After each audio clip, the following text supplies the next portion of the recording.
Hello and welcome to the Silver King's War. I'm Michael Sievers, the writer, producer, and creator of this podcast series about my father's Second World War as a B-26 bombardier. Today we continue in the sequel to the Silver King's War in a series of plays called the Silverfields of Northbrook. We are in Scene 2 of the first play entitled The Suburbs. The Silverfields are moving from the north side of Chicago to a new suburb north of the city called Northbrook. What began as a village many decades ago is now growing rapidly with post-war life as families move from cities to suburbs. For the Silverfields, it's a new house in a new subdivision on a cul-de-sac called Gregg Road. And the title of Scene 2 is 605 Gregg Road in the summer of 1955. Stanley and Shirley Silverfield have just finished the paperwork for closing on this new house in a small tract of brand new homes called Northbrook East. This scene is in the living room of a new cul-de-sac home at 605 Gregg Road in Northbrook. The family, with a GI Bill loan and help from Shirley's parents, Jack and Bess Gordon, now own a 3-bedroom split-level house with a detached garage. It seems spacious at 1,200 square feet. It has brand-new appliances, a green yard with mature trees, and a small, tidy, and quiet air conditioning unit humming in the backyard. It's summer in a new home, so new that the former cornfields behind it are filled with small dirt mountains and would-be basements. What the Silverfields, a young, happy post-war family, don't know is that these cul-de-sac years will be the best they know as a family.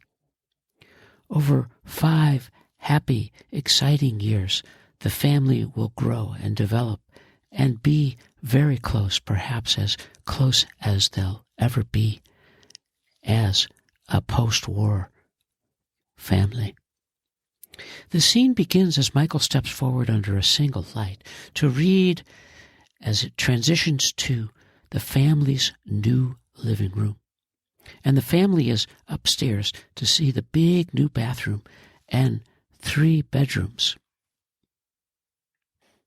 Now, as the scene opens and the lights go up, Michael steps forward to read his first brief letter from Northbrook beneath a single beam of light.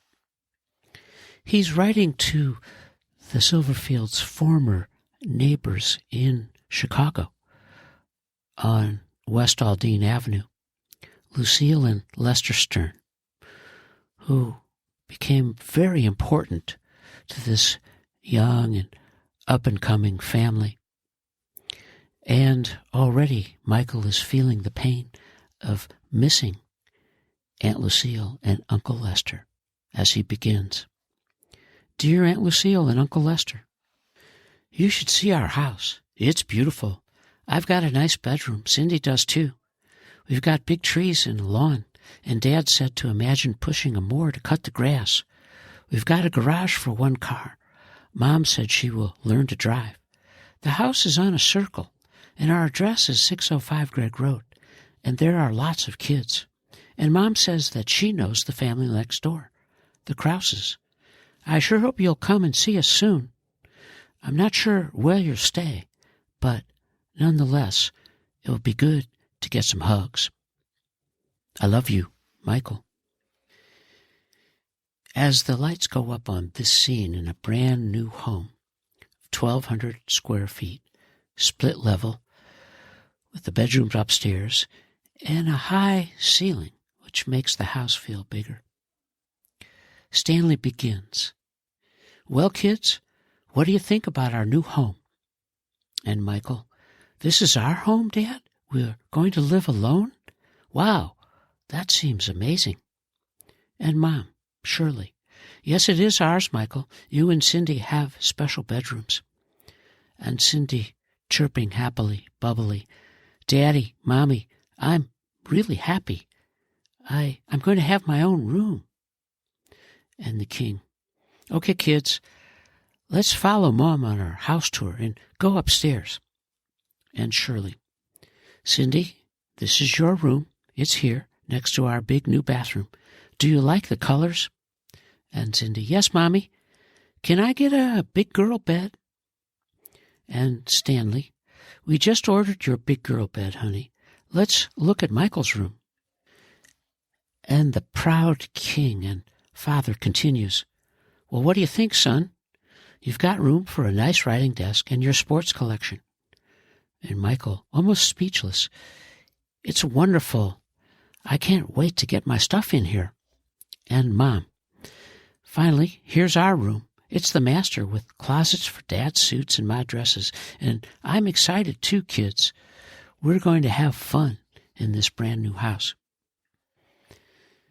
As the lights go down on this scene, we see the Silverfields standing as a group, 2 adults and 2 children, in stark silhouette in their new living room. Stanley and Shirley want to share the excitement with Michael and Cindy about moving from the city to the suburbs. Of course, any move is challenging for everyone, and they want to be sure that the kids are going to be comfortable. They sweeten the deal with the news that Lake Michigan isn't far from here, and they'll be regulars at the expansive Glencoe Beach, a short drive from Northbrook. And the beach will be a cool and steady refuge during humid summer days, full of splashed colors of kids and beautiful swimmers and waves and a sandbar.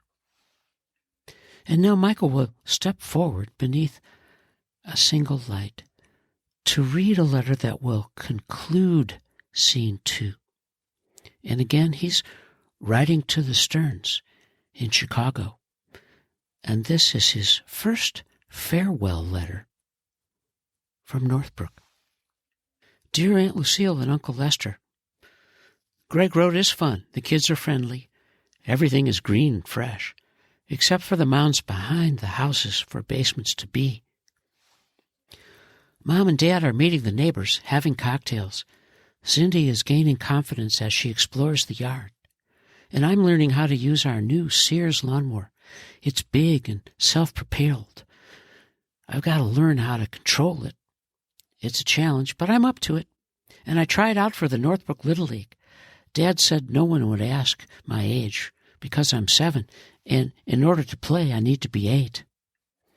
Dad was right. No one asked, and I did well. And I made the Adams Drugstore team as a lefty wearing number 4.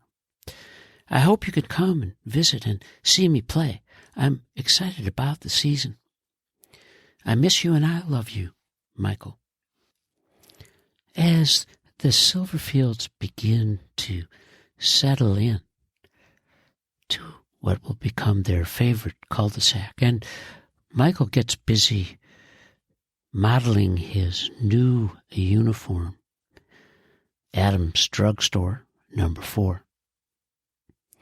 We have reached the end of the second scene of this first play, called The Suburbs, and the scene's title is 605 Gregg Road.